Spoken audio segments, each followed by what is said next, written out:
it's Aaron with the Mowing in the Dark Lawn Care Podcast. Hey, this is Tony's Lawn Care Talk. Hey guys, Cameron here with the Lawn Care Life of Missouri. Hey guys, this is Dan White with Lawn Care Unscripted. What up guys, it's Phil with Phil's Lawn Care. And you're listening to the Turf Nerd. That's pretty neat.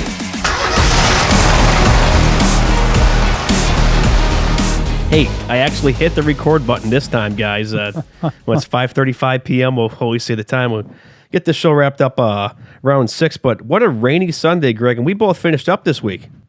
Yes. We had, what did we have, one day of rain Thursday or Wednesday? I can't remember. We had, it was Wednesday, I believe. I thought it was all day. It was on and off Thursday, but it was wet, but you still got out. You did the Greg technique, which I might do this next time. It wasn't that soggy, but it's soggy enough. You still got out and trimmed all your yards, Greg. I did. I tell you what, Friday went so much faster. I mean, I was done, let me see, Friday. I did all my trimming on Thursday, went out on Friday and got all my trimming done. I did 11 lawns. I think I was done at 1. That's crazy. So, and yeah. I might do that, guys, because Greg's been pushing me on to do it. I'm on the fence. Like, part of it is, it's like, well, I don't want to go out just to trim because it looks kind of tacky and pointless. But if we get, Greg, those consecutive days of rain, I think that's a pretty smart idea. And you kind of came up with it. I didn't think about, hey, on those rain days, if it's not too bad, you can still get out there and trim all your lawns. Sure, it might take, a little bit longer, but you got to trim wider. So these lawns that we mow so many times, we'll be able to figure out what we need to trim and, what we don't and what we can get with the mower. The advantage was just getting it out of the way. I spent probably 3 or 4 hours total trimming, and then I was able to fly through the stuff in terms of the mowing. But if you give your customers a heads up and say, hey, with all the rain, I'm just going to come out and trim. And now my clients pretty much expect it. If I'm there and I'm trimming, I don't even have to go knock on their door anymore. I just tell them, hey, I'm here to trim, and or they know that I'm there just to trim, and I'm coming back the next day. It's worked out really well. And then think about it, like you can trim all your lawns when it's soggy. And for the guys who flip edge, like myself, I don't use the hard edger anymore, Greg, unless you and I are doing an overgrown job. But I can still flip edge when it's wet outside and not get a whole bunch of mud everywhere versus when you try to edge. Like, remember trying to edge with a hard edger when it's just wet? I mean, you get mud everywhere, but the flip edger mitigates that and takes that down. So I think we're getting rain tomorrow and Tuesday. I might try the trimming technique of just getting out there and whipping everything just to get ahead, because then that way I can mow easily over 20 lawns a day. I've been averaging 20 lawns solo, but hey, if I were to get out there and trim and then mow, it's like, hey, I mowed 30, because I didn't have to. Where do we get slowed down the most, Greg? It's whipping, right? Yeah, the whipping takes time, and the flip edging, or I've generally just gone to the hard, the edger, just because it's been it's hard on my wrist when I'm trying to flip edge. So I've just gone to the edger. But if it's the other day was actually kind of nice because I'd done all my I edge every 2 weeks. I don't edge every week, so all my edging had already been done. So when I went there, I didn't have to do any flip edging. And worst case scenarios, when you go back the next day, you might have to just flip edge it. But it's not bad, especially when you're going around all your perimeter and stuff, and you're not doing your edging. It really helps out, really speeds it up. And for the solo guys, it's ideal. The guys that have a crew, now you got guys going out, they're working for 3-4 hours. Do you really want them just going out for 3 or 4 hours? Yeah, and paying for that. So it's kind of up to them how they want to do it. But for you and I, it's almost a no-brainer that we can just go out and do it, and you don't get that wet. If it's really coming down, I'm not doing it. So, or I do have a raincoat if I want to. You can see you out there in the raincoat. A couple of things, Greg. The first thing is first, though. I'm sure this is the place where you learned how to trim, right? I used to work at the Country Club of Lansing when I was in college. Right? Isn't that where they taught you to trim? But I like what you said, backing that up. Do what kind of Greg says with this, guys.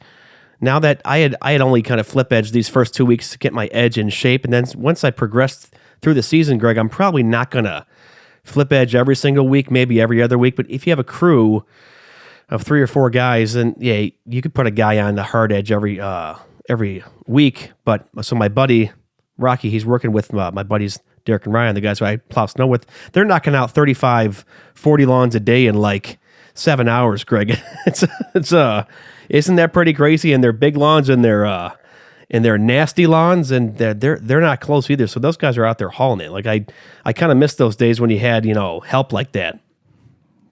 It helps to have somebody working with you. I have to admit that, but you're seeing the advantage though is when I went out and trimmed the day before and then went and mowed. I mean, I did 11 lawns by myself, and mine are decent sized lawns, and I got 11 of them done in about. I think I started about 10, maybe 9. So 4 hours, 4 hours, and I got them all. Got 11 done. So yeah, because you actually have bigger lawns than me, Greg. And to your credit, though, too, man, you got to hug a lot of hills with what you mow. Like mine are pretty nasty. Like I think mine might be more wet than yours, but you have some lawns that are really just hilly and burmy, and they're bigger too. Yeah, it's kind of fun if I want to try and really launch off a big hill. Let's see if I can get some air. I never have. This is Greg launching off a big hill, guys. Hello, this is Greg. You just see him flying, right? Feeling like the Duke's a hazard. I thought I was one day I was around somebody's lake. I thought I was going in, and I just got my mower. I hadn't had it. Oh no! I hadn't had it for a few weeks, and it was just steep enough, and I thought I was going in. So fortunately, that lawn was small, and the guy approached me after I cut it for a month. And the guy called me up and said, "Hey, are we all done for the month?" I said, "Yeah." And he says, "Okay." He says, I don't think this is working out very well. And I said, it's funny you ask that. You say that because I was going to approach you and say, my mower's too big for your lawn.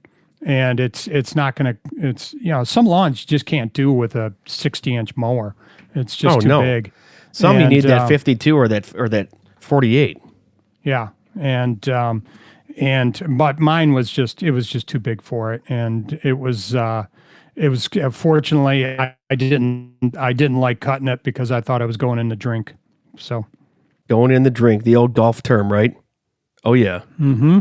Hey Greg, before we hop into the meat and potatoes of the conversation, why don't we do this? We should have done this off air, but we'll do this on here. Get out your phone and let's do the trailer comparison read for our buddy Ezra McCarthy. Do you have your phone handy? This is going to be I do pretty have good. it up. There, we'd have to voice act this here on the spot, but here we go, guys. Greg, you want to haul away your mowing gear in a bicycle, right? Then why are you running your business without a website? Ezra at Green Frog Web Design builds slick lawn care sites, guys, that work. $99 a month, one page, and you actually show up on Google. Mm-hmm. So ditch the bicycle, guys. Get a digital trailer and reach out to greenfrogwebdesign.com, and Ezra will be happy to help you out. And he's really helped out a few guys there so far that we know of. He has, and he's a good guy, and he also has a podcast too. It's called Lawn Care Success Blueprint. You and I were both on it separate times, Greg, and that was a good show, wasn't it? It was. Yeah, it's a good show. He's you've done a couple with him, haven't you? I've kind of helped him with some of the editing. Not saying I'm any good, but he needs some help with editing. That I did one with him, and then you did one with him. Your show was cut short because I think he had to run, didn't he? Yeah, he had something else going on, so he cut me short. But no, that was all right. It worked out well, and got a few. Was able to answer some questions for him and get some feedback. We had a good time. Yeah, he just he basically pulled the whole apprentice Trump on you. You're fired. And then you moved on. But Greg, let's hop into this. It's our first week back mowing, and it's lessons from the grind. This is just kind of some thoughts and stuff that we compiled, and we've had a lot of. Technically it's our second, but it's our first full week back because you and I missed a couple lawns last week, and we've transitioned into May. And I'll just kind of start this, Greg. It's kind of a lesson that's kind of like, oh, I got a parking ticket this past week, Greg, and you have mowed some of the lawns in this one neighborhood where I mow, and I've been parking in relatively all the same spots in this neighborhood. All the neighbors like me. It's a good lesson is to establish yourself, guys, in these neighborhoods. That's why Greg waves to the dogs and the birds and everyone, and you get to develop these good relationships with people. I think there might have been some new neighbors. I kind of parked in the same spot. It's kind of near this street sign just off the turn in the intersection. I was a couple feet away, But I apparently got a parking ticket, and the officer tried calling me twice, and I was on the other side of the neighborhood. I kind of park in the central spot and then ride around on my mower. It's how you save, I guess, gas with the truck and not just, moving around 5-6 times during the neighborhood. And I didn't answer until I got back, and I looked, and there was a parking ticket there. I have to call to find out how much it was, but the reason is I was blocking the line of sight, Greg, and he said my truck or my trailer was in the intersection when it wasn't. I gave him the old really. I was like, Really? it was it was something else. He said well. What was the purpose of the ticket? Was it a twofold? You're I don't know. I blocking think a it was sign and in the intersection. I don't know. I think it was a Karen. It was a new Karen neighbor that must have called on me. Sure. It's like my trailer was kind of close to where the street sign was, but I was off by 3 or 4 feet. And the way it goes, it was like a 90-degree angle where it's like you're coming on, I'll just say the name of the street, Amherst, to get onto Manchester. And my truck was on the beginning of Manchester Court, but I was blocking the line of sight. But to my defense and credit, luckily I have a guy who works for the city. He just said, hey, I talked to him. I'm doing an informal Zoom meeting with the officer. I'm just going to explain what happened. So he'll be able to waive me on that, though. But to my defense, people fly through this neighborhood, Greg. Like, I don't know about you, Greg, but when you mow, people don't even care about you. They fly by like it's the Kentucky race, like it's Kentucky Derby, don't they? I have a couple of spots, and one in particular that now that you mention it, that I put my cone out. Normally I put my cone about a foot away from the edge of the end of the trailer from the drop, and I'll put it about a foot aside from my trailer. Yeah. However, in this one neighborhood, I put it about 2 feet away because I want people to see that cone, and it's going to make them potentially slow down. Sure. Yeah. So I put it in one spot. It's a thoroughfare right there, and I've actually, when I see people coming really fast, I'll kind of step out almost in front of the car when they're a long way away. You can say, hey, I'm here. Yeah, but I'll step out a little bit so it gives them a little bit of warning that you got to slow down. I've yelled at people a couple times too to just slow down because I'm not putting up with that. There was this one neighborhood, this lady must have been going 50, 60, 70 miles an hour, and I screamed at her. I was just really upset about it, and that's kind of the lesson in the price. Is that, guys, if you're out there, just give a triple take about where you're parking, because I've been mowing in this neighborhood for 15 years in the same. I've gone around to different spots, but this spot I've been hanging out in the past 3-4 years, and it's got a ticket, but hopefully I'll get that taken care of tomorrow. I mean, we got a rain day, so I might get out and do that trimming. But here's kind of another. It's kind of more of like an amusing story or anecdote, Greg. So I have a client. She's awesome. She had this like pest control guy come to her house. I had aerated her yard like 3 weeks ago, Greg, and he tried to upsell her. He said the aeration holes were moles. I'm sitting there like, what? I've never heard of that one there before. And then my client actually said the kicker to this, like, she knows how to kill moles with chewing gum. Like, what do you think of that? Did she chew it first and put it down, or did she just kind of? I wonder. I think that's what she said, because if you were to chew it first, then put it down there, they must just think of it as some tasty thing, and they'd probably just choke on it. But I really thought it funny that this guy tried to say my aeration cores and holes in the ground were moles. It's like, man, that guy must have been desperate. I've never heard of that one before. I had a client, elderly client. He was sick, and basically sitting in a chair, blanket over him, O2, hooked up to oxygen. And one of the pest control places said, "Oh yeah, we've heard about bats up in the attics, so we'd like to go up and take a look in your attic." And this guy is 80 plus years old, very sick, and wants to make sure he's taking care of his wife. So they go up in the attic and they come back down and say, "Oh yeah, you got bats, really bad problem. It's going to cost you about I think they quoted him $13,000 to get rid of the bats." Holy smokes! Yeah, and they signed off on it and they agreed to it, and then they happened to call their son and were talking to him about it. And he said, "Wait a minute. Let me get right over there." Wait a minute. He got up in the attic. He said it was 2 birds, and they had one little spot where they were going to pull out all the insulation. They were going to do all this stuff. And he said, "No, Dad, this is nothing." And So yeah, I don't know. I don't know that I want to say it on the air, but I've been telling all my clients, watch out for this pest control company, and don't believe what they say to you about bats in your belfry or your attic. Yeah, if that happened to me, I'd be like, what? That would be quite the. I guess so that could happen with any company, like even the lawn guys. Too, I haven't heard of much stories of like lawn guys completely ripping guys off. Oh, they just do the prepay, take the money and run. That's kind of the MO, the chuck in the trucks here in the biz, Greg. So the next lesson and kind of thing I learned this week, and it felt good, is I was really, finally, I kind of really, I guess, nicely gave it to this client this past week. Single guy, kind of weird. His hands are, he does geriatrics, PT, and I think he wears latex gloves. And like the first 2 feet of his, like, sorry, cat's got my tongue right now. First 2 feet of his arms, Greg, are like sheet white. It must just be from the latex. Anyways, we were doing a cleanup for this guy last year, Greg. It was a day that you were like able to help. We were about a half an hour into it. The dude comes outside and says, oh, I thought we talked about I'm going to have so-and-so do my snow and take care of the leaves for me. It's like, not so fast. We'll just call him Joe. I said, not so fast, Joe.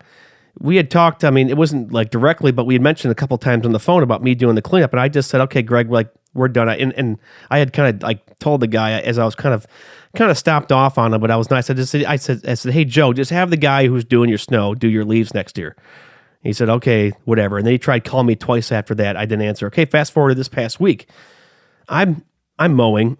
He comes and hunts me down in the neighborhood and begs me 2 different times to, oh, please come back. Oh, I'm so sorry, blah, blah, blah. And I said, Joe, I said, you know what? We're done. I'm not dealing with this. And he's like Bigfoot, like trying to get a hold of this guy. Like he barely answers his phone, doesn't have an email. His mailbox, Greg, you can't even put mail in his mailbox because it's full. Single guy, he lives in like a 3,000 square foot home. I mean, he'd pay me, but it would be kind of randomly. And weeks that he could pay me, he would always be like, oh, let me get you here in 2 weeks. And on top of that, Greg, you saw his backyard. It was a dump full of sticks, roots everywhere. And on the kicker, and what I like what you said about this, Greg, it was probably like a show that you had last year. And we've talked about this though recently too. First question you'll ask a new potential client is, do you have an irrigation system? Well, the kicker to that, he never watered his lawn. It was full of weeds, guys. I don't think I'm taking any more lawns that are just full of weeds. I'm tired of mowing Weed City. Gets my deck all just caked up and it looks bad. And so I just said, Mark, I'm done with the games. Find someone else. And he begged me twice, and that's how I left that. It felt good to kind of just weed out that lawn. No pun intended, right? Mm-hmm. Yeah. The other thing about weeds is you can pull those into somebody else's lawn. And they're not particularly happy about that. Well, if you get the seed up on your deck, and if that seed vibrates off, you can start putting that on somebody else's lawn. That's true. And that's not. It's like mowing somebody's lawn that you drove over their dog, their pet mess, and then you'll track that into somebody else's lawn as well. Once it potentially do that. So, but the weeds are a pain. I've just picked up a couple of new lawns this year, and you asking if are you irrigating, and make sure that they're doing that. So, but the one guy that I heard about that does that, because it was a few years ago that where I get my where my mower's at, I was talking to the guy at Wheels and Blades, and Tom was telling me that one of his guys, one of his lawn guys, he's asking him, it was really dry for a few weeks. How you doing? And he says, you're really slow right now. And he says, no. First question I ask people is, do you have an irrigation system? If they say, nope, I'm not cutting your lawn. So makes it easy. And then that the kicker is they could have an irrigation system, but they don't use it. So I've got one client that they don't use it. They don't their irrigation system's broken. Last year, about midway through the season, it broke. And they said, well, what we'll do. Well, I said, well, this is what I'll do. I'll just cut you higher. And I said, that's gonna save your lawn, actually. And so I was cutting them at 4 1/4, just to make sure that the lawn stayed. It was keeping some of the moisture in it. So it worked out. I mean, I think I skipped their lawn twice. So that's the way to do it. A higher lawn, Greg, is healthy. Sorry.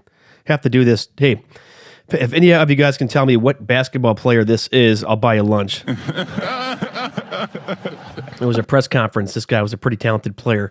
Next kind of funny thing, not really a lesson, but just kind of funny though, Greg, was so my dad's got this fertilizer guy. I got to know him, and I referred him a ton of my clients, and he's spraying my lawn for free. But I was joking with him through a text. I said, "Why don't you go make my lawns really hard to cut?" Well, I think he might have put down a lot of nitrogen on one of my clients' lawns, Greg. Man, I mowed this puppy on 2 weeks ago, and this past week it came back. It's like you would have thought that I hadn't even showed up this past week. It was long. I had a quadruple cut this one spot. It was quite quite funny. I still think some of these FERT guys they could do a number on us cutters, can't they? They could. And well, they already do it. I had a guy that I had a couple of lawns I did, and they look good. I had some nice stripes in them. And then the fertilizer guy came in right after me, and my stripes were gone. Oh, I was so disappointed. Mad. Yeah, that made me so mad. We should have asked when we had the guy Jason on Creel. Yeah, we should have asked Jason. Why do you guys do that to us?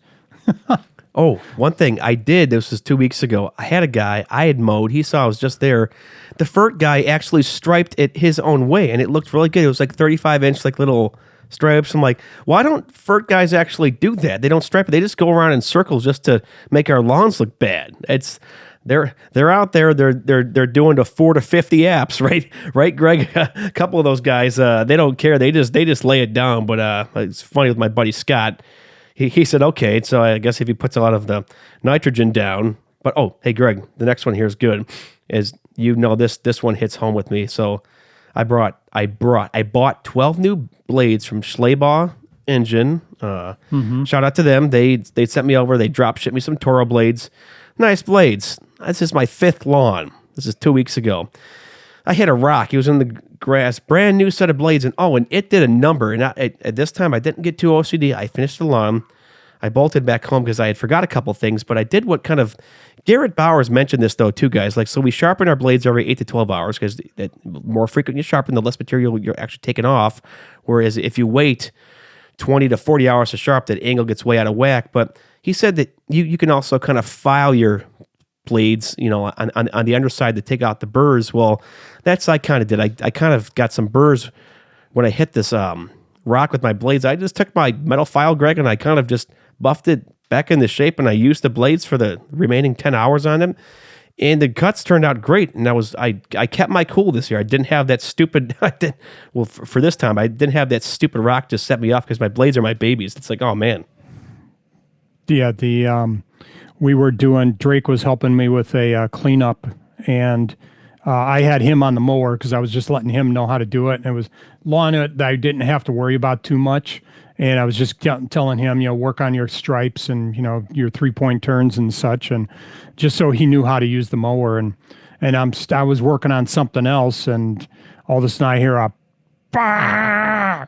And I turned around and he had caught a blade, tried to squeeze through a spot, and there was a rock that he didn't see. So no, that's making me go crazy right now, even though I'm trying not to. No. So he just caught it. He didn't see it. So a little disappointing. The funny part is I had Miles helping me last year on that same lawn, and Miles was on one side doing something of the lawn. It's a big lawn, and one side of the house he was doing something, and I was on the other side, and I hit a rock, and he came over, and it's a little bit later he came over and said, "What happened?" And I said, "I just took a rock." And so that was disappointing. But it's funny. It's the same, almost in the same spot. And so I got to watch out for that lawn and the rocks in that one. Oh, that just bothers me. This is kind of a teaser for a future episode, Greg. Kind of something that I did this past 2 weeks is I re-leveled my multi-force deck twice. Second time I did it, I figured out what I was kind of doing wrong, and I fixed that, but we'll do a kind of a future show on that.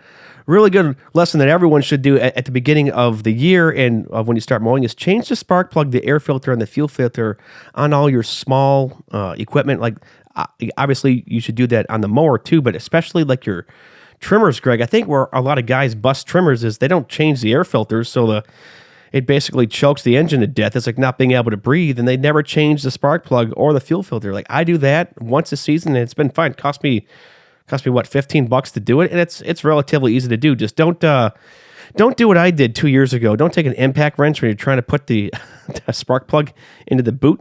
You'll completely just crack the spark plug. So just use a ratchet wrench and do it that way. You used an impact wrench on a I don't know what I was doing. Yeah, I was. Holy smokes, man! I wish I had. That's like you screw it in a little bit by hand, and then you just go tink and get it just to get it tight. I guess this is what happened. I'll do the gladiator drop when that happened. It busted. Are you not entertained?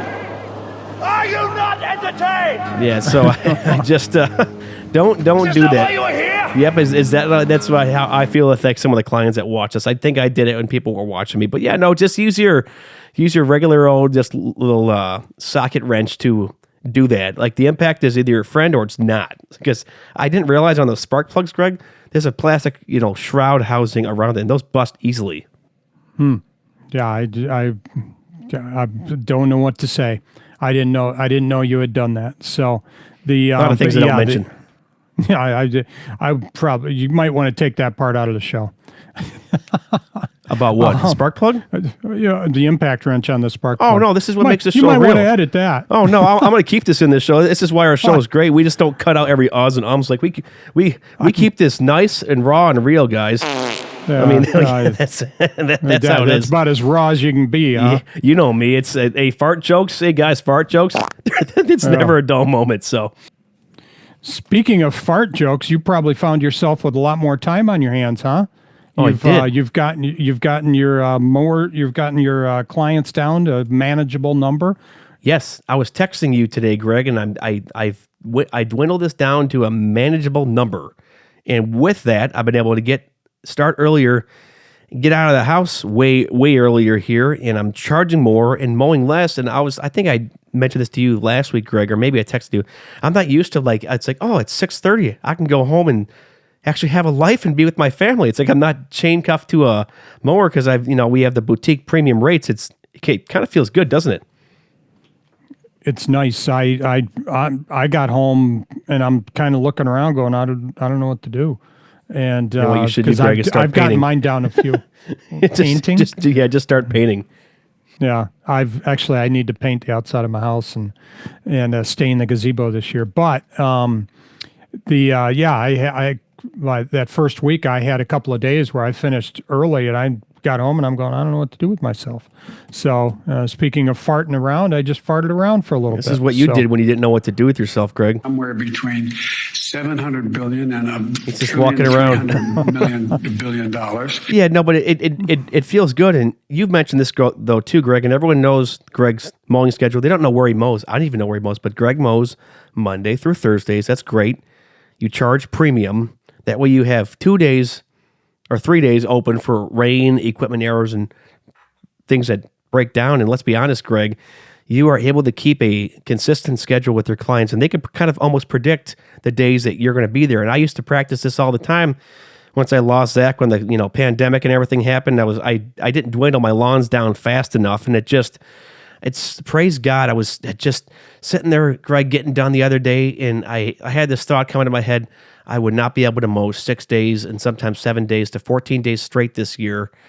I was at the point, I was at my breaking point. Now that I have a chance to rest, I think my body is like recuperating. It finally feels good. There's something to be said for that, though. As you had mentioned it, you're getting done late, and you're tired. You want to go home. You want to rest, and you're still tired in the morning because you worked late. And now you've got it's a huge factor because now you're getting out a little bit earlier. Why? Because you're getting home earlier, and you're not so dog tired, and that's a big factor for you. That's something that's really important for you to be able to do. So guys, especially for these solo guys, make sure you're getting your stuff done, and don't take on too much. I've still got about the same. I think I'm a couple clients less this year, but I'm making the same money. Yeah, and I raised my prices a little bit, and I'm fair. I do it with inflation, and I think I raised almost everybody $2. There's a couple that I raised them a little bit more, but but no, it's really important for you to be able to get out and get done, and yeah, just have the ability to be able to get home and rest a little bit too. That's important. And that's a big lesson, Greg. And you were bashing me over the head. I mean, you had preached this to me like 3 years ago, and I just didn't quite realize that we talk about this a lot, but it's good to rehash this though too. You get that mowing pride get in the way. I can put almost close to 1,000 hours on a mower a year. That's all me. No one else operates it. Greg, you know that. I don't let people. I was barely letting you even trim stuff, but that's the thing. I was giving my body a rest. I could get out earlier in the mornings, like Greg, like you and I. We try to get out between 7:30 and 9. Just depends on a ton of things. It's just been wet most of the time. You and I text each other, "Hey, Greg, it's too wet," and it's just too wet because it's like I don't want to get out early, then spend a whole bunch of extra time on these lawns, burning through gas. But that's a great principle to kind of land the plane here. Got a couple more things. The speed feed head of my Shindawa T262, Greg, it broke. It's for some reason when I put it on like open throttle, like high throttle, it would start to shoot out string, and it was just driving me nuts. So I switched it over to my Echo 2620. That's virtually the clone of the T262. I think maybe this trimmer is a smidge heavier, but it has great power, and I was able to run string at the same amount. Shout out to so my spring on my flex shoot that busted. Shout out to Sean Spencer. He's sending me a new upgraded spring. Hey, customer service with him is great. I paid for that, and it's just been a roller coaster of a week, Greg. Hey, I might be helping you out if I'm able to on you got a dethatch job coming up? Yeah, I've got a job. I don't know if it's dethatch or thatch. I'm not sure what it is. I guess it's the thatch in the ground, and we want to dethatch it, right? Yeah, dethatching, yeah. So, okay. But yeah, I've got a client that I just picked up, and I went to look at her lawn, and it's on a steep hill. I think we talked about this a little bit. The really steep hill, and to the point where it'd be nice, really, if we could. It would be nice if we could aerate, but you'd be rolling that thing back down the hill, and yeah. So I'm going to be thatching it. We've got a spot right behind her yard where we can toss the thatch, and that'll be kind of nice. We can kind of chop it up and pick it up with our side catchers, and then it's going to be a busy job. Thatching is always a lot of work, and hopefully I'm charging enough, but I think I'm being fair, and she's paying for the thatchers. So. Yeah, we talk about this here for a second. Like, it beats me. How did you charge it? I would charge like the thatcher, maybe like you would charge for like an aeration. I don't know. How'd you charge for that? Like, I charge because I knew it was going to take me time. Sure, I've thatched people before, and it took me a long time to do the job because I generally ran over the lawn a couple of times with the thatcher. I used to have one on the back of my lawn tractor. I could hook up the back to my lawn tractor, and I'd run over the lawn a couple of times, and then I'd have to take it with the baggers and go around and scoop it up. But it took a long time to be able to do that. So I just kind of figured it was going to take me 3 times as long. Or actually, no, what did I do? I figured out it's basically a $500 job, but it's $100 for the thatcher. So I'm charging her $400. I charge her $50 for the lawn to cut the lawn. So I figured it was going to be there for a while. And I just said, okay, it's $500. And she said, okay. Didn't she said, let me check with my husband.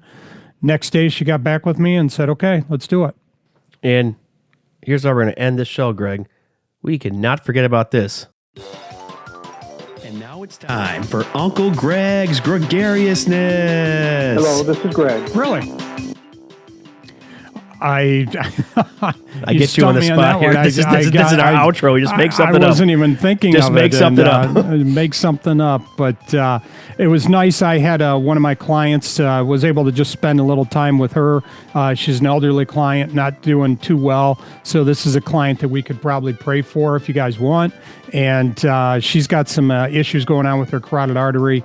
And we were able to just sit down and talk for a little while. So it's not all about just the business. It's about sitting down and talking with your clients. Had a really nice time. Got to laugh a little bit with her, and it worked out well. Well, you got it. Dear Heavenly Father, we pray that you would bless Greg's client and heal her. Oh, and by the way, guys, make sure to use our promo code TurfNerds at the Expo to save half off. in the middle of a prayer. Well, Good. that was a quick flare prayer. I do these flare prayers where it's just hey, Father, help do that. Sometimes you don't want to heap up empty phrases and words because I can get too wordy. So there, amen. See you guys.